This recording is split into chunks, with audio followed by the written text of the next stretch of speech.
Europe has long been defined by two giants, Germany and France. Two nations that rebuilt the continent after World War II. Two nations that shaped the European Union.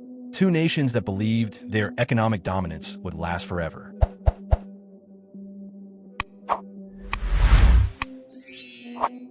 At the Michelin factory in Cholet in western France, there's smoke and anger in the air. The French tyre maker is closing 2 plants in the region. More than 1,200 workers could lose their jobs.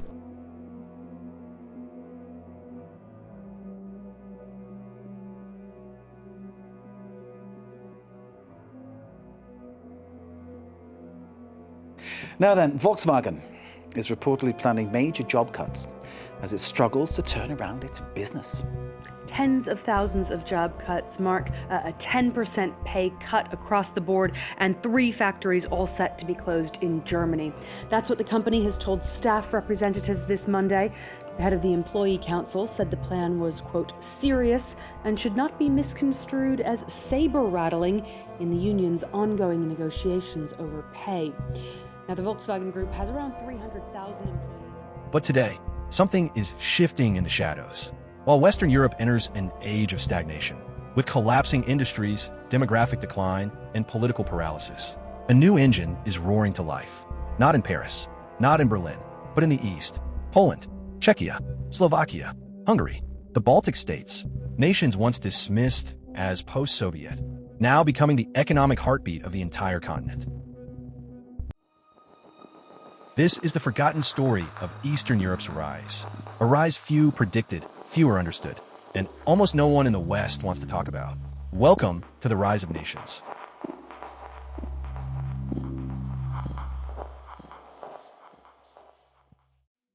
For decades, Western Europe thrived. Its factories supplied the world. Its banks controlled global finance. Its political model spread across the continent. But prosperity became complacency. By the 2010s, Germany and France were aging rapidly, their birth rates falling, energy costs rising, industries outsourcing, and populations growing increasingly dependent on imports and immigration. France is on the edge. The opposition parties are calling for Macron's impeachment. Europe's third largest economy is facing a fresh political crisis. The minority government headed by Prime Minister Bayrou has sought confidence vote. The political storm triggered by proposed budget cuts could script the fall of yet another government in France. More in our next report. Remains an active player in world politics. But underneath the glitters of foreign policy, a crisis is lurking on the home front. Western Europe began to lose momentum. But nature hates a vacuum, and somewhere in the East, a replacement was being forged. When the Iron Curtain fell in 1991, Eastern Europe was devastated. Poland, Czechia, Slovakia each inherited broken economies, crippled industries, and a generation traumatized by central planning.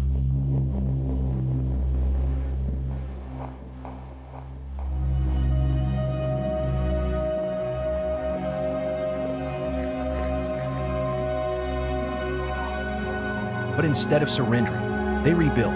Brick by brick, factory by factory, policy by policy, Eastern Europe understood something the West forgot. You cannot build prosperity without production.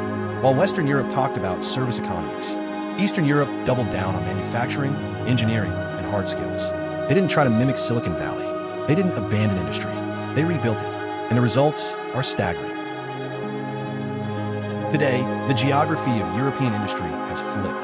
Czechia has one of the highest industrial shares of GDP in Europe. Slovakia produces more cars per capita than any country on Earth. Hungary and Poland are becoming giants in batteries, EVs, and semiconductors.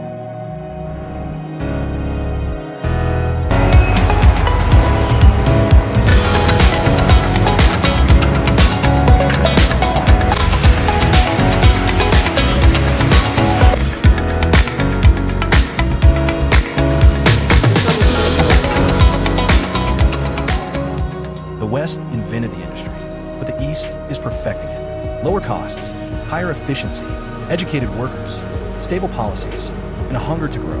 Factories that once defined Germany's power are now quietly relocating across the world. to the nations Germany once underestimated.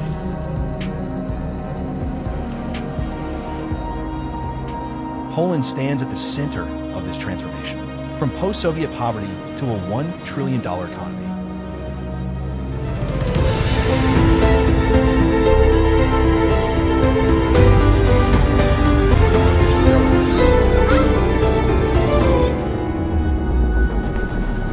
Poland has become the anchor of Eastern Europe. Its largest market, its biggest workforce, its fastest growing power. Poland resisted the euro. It kept its currency, the zloty. It maintained manufacturing. It protected families. And it strengthened national identity. The West called this old-fashioned. But today it looks like strategy. While Western Europe stagnates, Poland is rising, fast, disciplined, and unstoppable.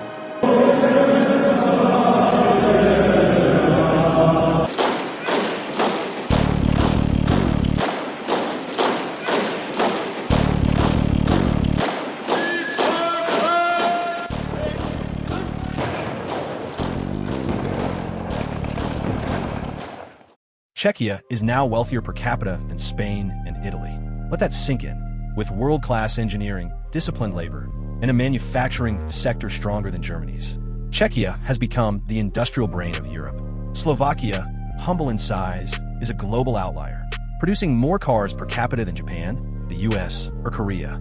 A nation once underestimated, now quietly powering European mobility. These two countries prove that economic power is not about size, it's about strategy. Estonia, Latvia, Lithuania, small nations with massive ambition. Estonia pioneered digital government, introducing e-citizenship, online voting, and a digital infrastructure that even the US cannot match. Lithuania is becoming a semiconductor and laser technology hub. Latvia is attracting fintech companies across Europe. The Baltics have no time for nostalgia. They innovated forward fast, and today they are outperforming much of Western Europe in productivity, digitalization, and startup growth. Why is Eastern Europe rising while Western Europe declines? Because the East does the things the West refuses to do.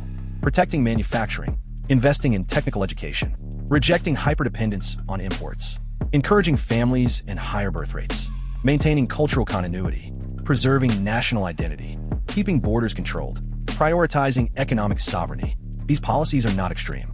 They're logical, but logic is controversial when a civilization is in decline. Western Europe is beginning to panic. Germany warns that Eastern Europe's rise is disrupting the European balance. France warns of economic fragmentation. The old guard fears losing control, because for the first time in modern history, the center of European power is moving east. Berlin and Paris can feel it. They just can't stop it. In 1990, Eastern Europe was dismissed as the broken half of Europe. In 2025, it is becoming the engine of the entire continent.